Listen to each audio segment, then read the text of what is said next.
We looked at what makes a city and how a city came about. I guess the next thing to kind of look at in a bit more detail is, what do cities offer?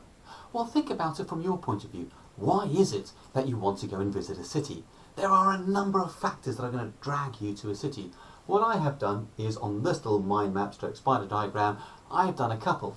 First of all, entertainment. Your cinemas, your theatres, your live bands that are being played. That's quite an attractive feature.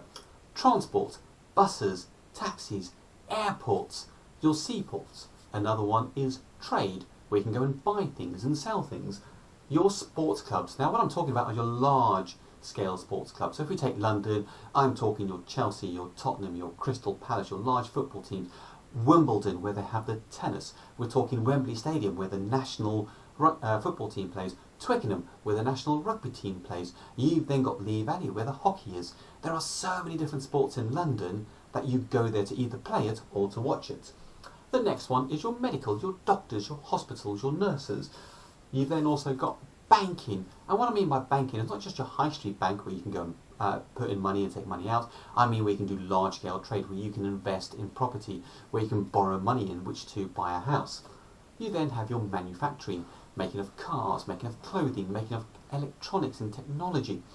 Another one is education, not just your schools and your secondary schools and colleges, but I'm talking universities. I'm also talking where you go to learn, your museums, natural history, your science museums, all those things that you have within a city. Right, what I would like you to do is to create a challenge, and using this as a template, think about all the different things that you can find within a city. Have a little pause, have a go. What you will now see is that I have now created a What City Offers.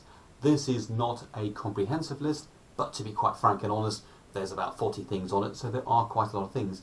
If you look at, for example, your medical, you've got your doctors, your dentists, hospitals, opticians, your vets, your A&E.